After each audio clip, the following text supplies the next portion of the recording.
It's the biggest opportunity in the history of the world. This crash is going to be so big, even if they solve the coronavirus crisis, it's still going to crash. You've got to be so much smarter. So I was down $800,000 at 32 years old. And my rich dad and my poor dad, you know, my poor dad was a great guy. He's a school teacher, head of education for the state of Hawaii.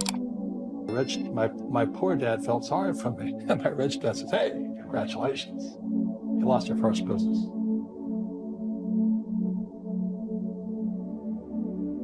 See, it's in the mindset. He says most entrepreneurs will lose 3 businesses. So rather than run and declare bankruptcy, he says, look, go talk to all your investors, tell them you messed up. Tell them you're going to work it out, you're going to pay them back, and go fix that business of yours. So rather than run and hide like some of my partners did, this is in Hawaii where I started the Velcro wallet business. I had to go back in and kind of find out most of the mistakes I made. And then when I could pay people back because the business was up and running, then I started to pay people back from the successful operation. So I learned more from failing than I did in all my years of school. And in real life, the people that make the most mistakes are the smartest people. So the average person, they go out, they buy a house, they say, oh, it's an asset, but every month it's flowing straight to the bank. So your money flows straight to the bank. Not that intelligent. You know, I want the money to flow from the bank to me. So it flows to the bank. Or what they'll do is they'll buy a stock or a bond or a mutual fund, and it's an asset, and it flies straight to Wall Street. Not your asset, it's Wall Street's asset. And the third line, when you look under expense, first line is tax. So the average employee, like my poor dad, with a high-paying job, the money comes in, goes straight out the taxes and to the government. Makes sense? So when you get a job, first line, taxes, second, mortgage to the bank, third, your 401k or your IRA, straight to Wall Street. Look at this chart here. It's called the cash flow quadrant. E and S, employee and self-employed. That was my poor dad. You know, these guys work for money. These guys are not capitalists. They work for money and they invest their own money. On the B and the I side is my rich dad side. That's the capitalist side. Capitalists use other people's labor and other people's money to get rich. Which side do you want to be on? I'd rather be on the capitalist side. So that's the only difference. It's a whole shift of mindset and education. But everybody can do it if you want to do it. The reason the business affords me the lifestyle I want, and then I invest in real estate. This is what I know. The higher the risk, the more education it takes. How badly you want to learn. Most people don't have it. They want a job, they want job security, they want a paycheck, they want a 401k. And that's why they don't get to come here. That's why they don't get to come over here. Nothing right or wrong, you know. I don't ever want to be here. I knew when I was your age I wanted to come here, but the higher the risk, the higher the returns, but also the higher dedication, education, and study you have to go through. For those of you who remember 87 and old enough, it wasn't just subprime crash. It took out the entire savings and loan industry. I mean, a whole banking system collapsed, and the savings and loans collapsed, just got taken out. So this market just kept crashing, and I kept saying to Kim, yes. So it was 87, 88, and it just got worse. And in 1989, at the height of pessimism, or the depth of pessimism, I said, yes, this is it. I'm gonna get rich now. And as Buffett always says, you always buy when the bears are selling. And when the bears finally give up, that's when you go in. There's a lot of, I mean, I really was, as an entrepreneur, my biggest failure was that I was successful in my first venture. I was about 25 years old, And I started a nylon and Velcro surfer wallet business. And everybody said, well, why are you doing that? I said, well, I don't know what else. And I used to make nylon wallets. I went to school in New York at a military school, a sailing school. So I used to sew these nylon wallets out of sails. So when we're looking for an idea for a product, the product sucks. The product doesn't really count. I just needed to start a business. So I was working at Xerox at the time in Honolulu, and I showed this little wallet to my two partners, two criminals. But anyway, so we came out with these nylon wallets. We had them manufactured in Korea, and nobody would buy them. So I have 100,000 wallets in a warehouse in New York.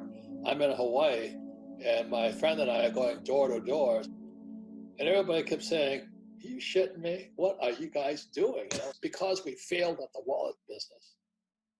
I was sitting in our offices in Honolulu, and then somebody says, "Hey, the jogging had just started. Baby boomers are first getting into health, and they started jogging. They had the Nike waffle and all these other. And so this guy in Golden Gate Park goes for a jog, and he didn't know what to do with his key, so he put his key on top of his car tire. And he went for a run, and guess what? He came back, and his car was gone. And so the headline says, San Francisco Times says, "What does a jogger do with their key?" And I went, oh my God. So since I have kind of a quasi-engineering background, I designed with a hook and tear method, and I built the shoe pocket that went on a runner's shoe. So I had this nylon wallet, now I had a runner's shoe. A shoe pocket.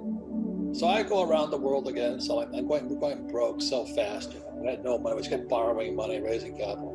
But it was all good because I was learning how to raise capital. So finally, we're desperate, and we buy a full, those days, it took 4 months for an ad to come out. So we had to shoot this stupid shoe pocket on a New Balance 320 shoe. And we get it into Runner's World magazine, $16,000. And then we waited for the phone to ring. So we had to wait until like January, February, March, the phone didn't ring. So we want to quit. We're out of money, can't pay the rent. I repoed my heart, and it was getting so bad. So I said, let's give one more shot, just one more shot. So we go to New York City at the sporting goods show at the Coliseum. And I'm setting up my booth in the basement because that's all I could afford. And this guy goes walking past, and he goes, my company was called Rippers. So I'm putting my big sign up. "Where have you been?" And I turn around and said, "I'm here." No. He says, "Where have you been?" I'm like, "What do you mean?" He says, "I saw your ad." I said, "Good. My store is filled with people coming in looking for the shoe pocket." I said, Call me. That's what I said. So I asked him, "Why didn't you call me?" He says, "You idiot. You don't have your address or phone number on the ad." And then what happened is Playboy put a pic, they featured this young thing with nothing on but a shoe pocket. And our sales went to the runner. I looked like a genius. We couldn't keep up with demand. Wallets took off. Shoe pockets took off. We were borrowing and borrowing and borrowing just to finance inventory. We were shipping all over the world. And we went broke because I kept raising money, and one day, but we were already like $850,000 in debt, which was a lot of money back then. Anyway, so I go back to my partner, Stanley, the accountant, the CPA, the CFO.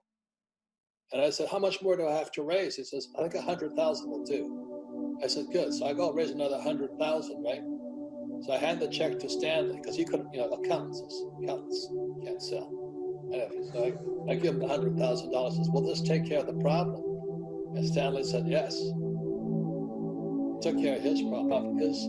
He paid off his investment. So we're still broke. We had no money.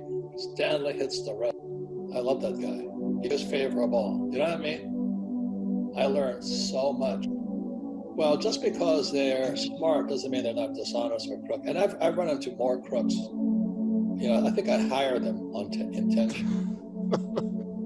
Fake, when Nixon took us off the gold standard. And as I write about it in my book, Fake, in 72, I was flying behind enemy lines, and I went to buy my first gold. The trouble is, Americans don't know what gold was.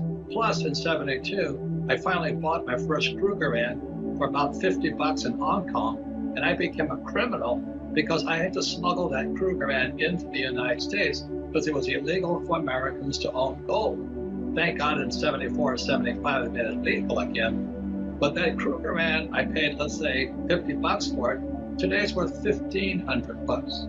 Now, who was smarter, the guy who saved money or the person who saved gold? And silver's in that same category right now at about $15. So anybody says, I can't afford gold or silver, I don't know what rock they're living in. Let's just say this, people say, what can I do? Well, everybody can go out and buy silver right now. The silver price went down today. It's good news. It's less than 20 bucks. Everybody in the world can afford 20 bucks. But again, out of 100, only 2 might buy silver. This is the greatest opportunity in the history of the world. It's also the worst time in world history. But what you do with this is up to you. Hope is for hopeless people. There's only activity. A major crash is coming. It hasn't hit yet, but it's coming. You don't need drivers. The lesson is technology replaces human beings. And as a pilot, I went back to my old squadron in Florida. They don't need pilots in the airplanes anymore either. They're drones. The drones can fly by themselves. So, and look at who's getting fired today are airline pilots. That's when Buffett's dumping airlines, all these pilots, they're losing their jobs. And what happens is little drones fly up ahead over there. You don't need a pilot for them. And our silly school system still tells you to go to school, get your PhD, and look for a job. Well, jobs are disappearing.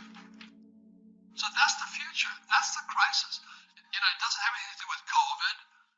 It really has to do with technology also. So why would Buffett be dumping banking shares? You know why?